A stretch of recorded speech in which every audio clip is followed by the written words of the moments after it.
വിവാഹം കഴിഞ്ഞിട്ട് ഈ നവംബറിൽ 26 വർഷം കഴിഞ്ഞു. ഞങ്ങൾക്ക് മക്കളില്ലായിരുന്നു 25 വർഷക്കാലം. ഞങ്ങൾ പലവിധമായ ചികിത്സകളൊക്കെ ചെയ്തു. കാണാത്ത ഡോക്ടർമാർ കുറവാണ്.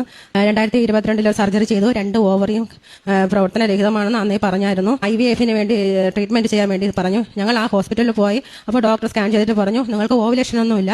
ഇനി അഥവാ IVF ചെയ്യണമെങ്കിൽ ഒരു ഡോണറെ വെച്ച് മാത്രമേ ചെയ്യാൻ പറ്റത്തുള്ളൂ. ഞങ്ങൾക്ക് അതിനുള്ള സാമ്പത്തിക സ്ഥിതിയൊന്നും ഇല്ലായിരുന്നു. ഞങ്ങൾ അങ്ങനെ ഇരിക്കെ എന്റെ മാമന്റെ മകൾ കൃപാസനത്തിൽ വന്നു അനുഗ്രഹം പ്രാപിച്ചു. അന്നു മുതൽ തന്നെ പ്രാർത്ഥനാ ബുക്ക് രാവിലെ 5:30 പ്രാർത്ഥനയും വൈകിട്ടത്തെ പ്രാർത്ഥനയും മുടങ്ങാതെ ചൊല്ലി. ജനുവരി 17-ാം തീയതി വന്നു. ഉടമ്പടി എടുത്തു. 5 ദിവസം കഴിഞ്ഞപ്പോൾ തന്നെ എനിക്ക് ചില അസ്വസ്ഥതകളൊക്കെ തുടങ്ങി. അപ്പോൾ പ്രഗ്നൻസി ആണോ എന്നുള്ള ചിന്തയൊന്നും ആ മനസ്സിലില്ല. കാരണം ഇത്രയും വർഷമായി, പ്രായമായി. എനിക്ക് 42 വയസ്സ്, എന്റെ ഭർത്താവിന് 51 വയസ്സുമായി. ഇത്രയും പ്രായത്തിനിടയ്ക്ക് ചെന്ന് പ്രഗ്നൻസി ടെസ്റ്റൊക്കെ ചെയ്യാൻ എനിക്ക് നാണക്കേടായിരുന്നു. തിരിച്ചു വന്ന് റിസൾട്ട് വാങ്ങാൻ വേണ്ടി വന്നപ്പോൾ പോസിറ്റീവ് ആയിരുന്നു. അന്ന് 7 ആഴ്ച വളർച്ചയായിരുന്നു കുഞ്ഞിന്. 3-ാം മാസം സ്കാനിങ്ങിൽ ഹൈ റിസ്ക് പ്രഗ്നൻസി ആണെന്ന് പറഞ്ഞായിരുന്നു. കുഞ്ഞിന് എന്തെങ്കിലുമൊക്കെ പ്രശ്നങ്ങൾ ഉണ്ടാകാൻ സാധ്യതയുണ്ട്, ബുദ്ധിക്കൊക്കെ പ്രശ്നങ്ങൾ വരാൻ സാധ്യതയുണ്ട്. അതുകൊണ്ട് അവിടെയും ഓരോ ടെസ്റ്റുകളൊക്കെ പറഞ്ഞു. അപ്പോൾ ഞാൻ പറഞ്ഞു, ദൈവം തന്നതാ, എന്റെ കുഞ്ഞിന് ഒരു കുഴപ്പം വരില്ല എന്ന് ഞാൻ പറഞ്ഞു. ഉടമ്പടി എടുത്തപ്പോൾ തന്ന കാശ് രൂപ അന്ന് മുതൽ തന്നെ ഞാൻ കഴുത്തിൽ ഇട്ടിരുന്നു.